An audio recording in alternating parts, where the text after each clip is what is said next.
नमस्कार दोस्तों, एक बार फिर आप सभी का स्वागत है मनोज फिल्मी पॉडकास्ट में।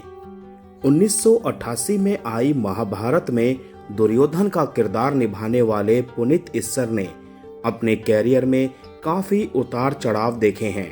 फिल्म कुली में अमिताभ बच्चन के साथ एक सीन करते हुए पुनीत इस्सर से उन्हें सही में मुक्का लग गया था, जिसके बाद शहंशाह अमिताभ बच्चन घायल हो गए थे।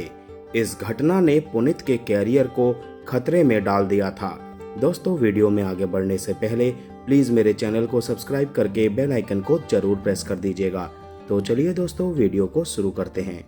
बताया जाता है कि इस वाकये में अमिताभ बच्चन की जान जाते जाते बची थी और इस घटना ने पुनीत इस्सर के कैरियर को खतरे में डाल दिया था। उनके कैरियर में ये एक बड़ा टर्निंग पॉइंट था जिसके बारे में दशकों से बात हो रही है। एक बार फिर उन्होंने इसे लेकर चर्चा की। दरअसल सिद्धार्थ कनंद के साथ बातचीत के दौरान पुनीत इस्सर ने उन काले दिनों को याद करते हुए कहा, ये बस एक एक्सीडेंट था। आप मानोगे नहीं कि वो जो फिल्म मुझे मिली थी, यश जौहर सर मेरे पिताजी के दोस्त थे। यश जौहर मनमोहन देसाई को अच्छे से जानते थे। मनमोहन जी कुछ मार्शल आर्ट्स की वॉइस चाहते थे तो यश जी घर आते थे और वो मुझे देखते थे। तब मैं 7-7 घंटे मार्शल आर्ट्स किया करता था। उन्हें पता था कि सुदेश जी का लड़का जो है वो मार्शल आर्ट्स करता है। तो यश जी ने मनमोहन जी से कहा कि एक लड़का है पुनीत इस्सर, वो मार्शल आर्ट्स करता है, आपको जो चाहिए वो करके दे देगा। यश जी मुझे मनमोहन जी के घर लेकर गए थे। केतन देसाई भी वहां थे।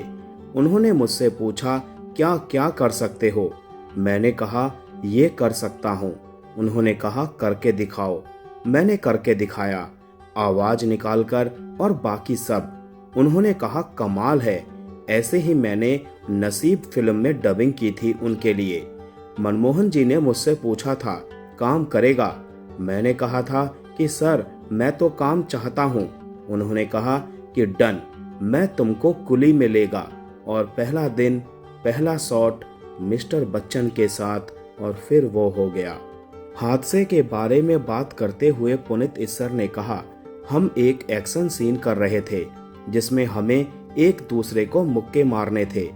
एक कैमरा एंगल था जहां मुझे उन्हें उठाकर एक बोर्ड में देकर मारना था और फिर उन्हें उठाकर टेबल पर फेंकना था।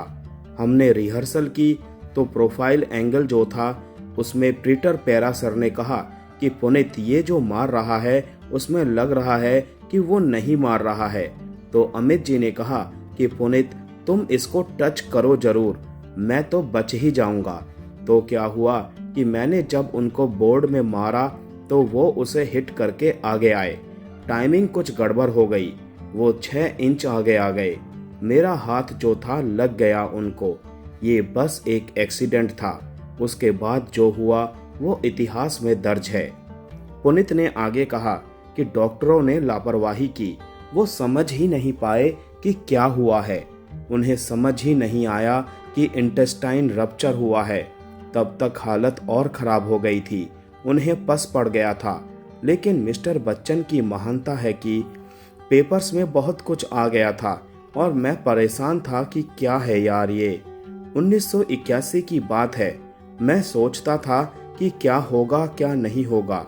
उन्हें पता था तो मिस्टर बच्चन ने मुझे कॉल किया कि मुझे पुनीत से मिलना है। मैं गया उनसे मिलने। मैंने उन्हें उस हाल में देखा और मेरी आंखों में आंसू आ गए कि मेरी वजह से ये हुआ है। उन्होंने मुझसे कहा कि पुनीत ये तुम्हारी गलती नहीं है, जब हम एक्शन करते हैं तो हो जाता है। उस अवस्था में उन्होंने मुझे एक किस्सा सुनाया कि मैं और विनोद खन्ना एक फिल्म की शूटिंग कर रहे थे। वो खून पसीना थी या हेरा फेरी, मुझे याद नहीं। अमित जी बोले कि मैंने एक ग्लास मारना था विनोद खन्ना के मुंह पर। हमने 10 रिहर्सल की, ठीक हुआ। टेक में पता नहीं क्या गड़बड़ हुआ, ग्लास जाकर विनोद खन्ना की ठोड़ी पर लगा और उनका वो हिस्सा पूरी तरह फट गया था। उन्हें 7-8 टांके आए। तब मुझे भी वैसा ही लगा था जैसा अभी आपको लग रहा है, तो प्लीज रिलैक्स करो। तो उस हालत में अमिताभ उठे, उन्होंने मेरे गले में हाथ डाला और ब्रीच कैंडी अस्पताल के उस एरिया में जहां प्रेस वाले बैठते थे, वो जानबूझकर मुझे वहां छोड़ने आए, ताकि कहीं लोगों को ये ना लगे कि मेरे मन में पुनीत के लिए कुछ घृणा भाव है या कुछ और है। यही बच्चन साहब की महानता थी। उन दिनों न्यूज़ थी कि इस हादसे के बाद अमिताभ बच्चन मर भी सकते थे। अमिताभ को उन दिनों दर्शक भगवान मानते थे। लोगों ने पुनीत इस्सर को मर्डरर नाम दे दिया था। पुनीत ने बताया, किसी ने तो कहा था कि इसने तो पैसे लेकर मारा है, विपक्ष के किसी स्टार ने पैसे दे दिए हैं। पेपर में तो लोग कुछ भी छाप देते थे। एक ने तो लिख दिया था कि पुनीत इस्सर ने दावा किया है कि वो एक चलती ट्रेन से ज्यादा तेज भाग सकते हैं। कुछ भी लंबी लंबी फेंकनी शुरू कर दी थी। मेरे घर पर लोगों के फोन कॉल भी आते थे कि हम तुम्हें नहीं छोड़ेंगे, मार डालेंगे। ये सब मेरे लिए बहुत मुश्किल था, लेकिन मेरे साथ मेरा परिवार था। मेरे पेरेंट्स, मेरी वाइफ मेरे साथ खड़े थे। भाई मैंने कुछ जानबूझकर तो नहीं किया था, हादसा था, हो गया, अब आगे बढ़ो ना यार। तो दोस्तों आज का वीडियो यहीं समाप्त करते हैं, मिलते हैं नेक्स्ट वीडियो में। तब तक के लिए आप सभी को tata bye bye, take care.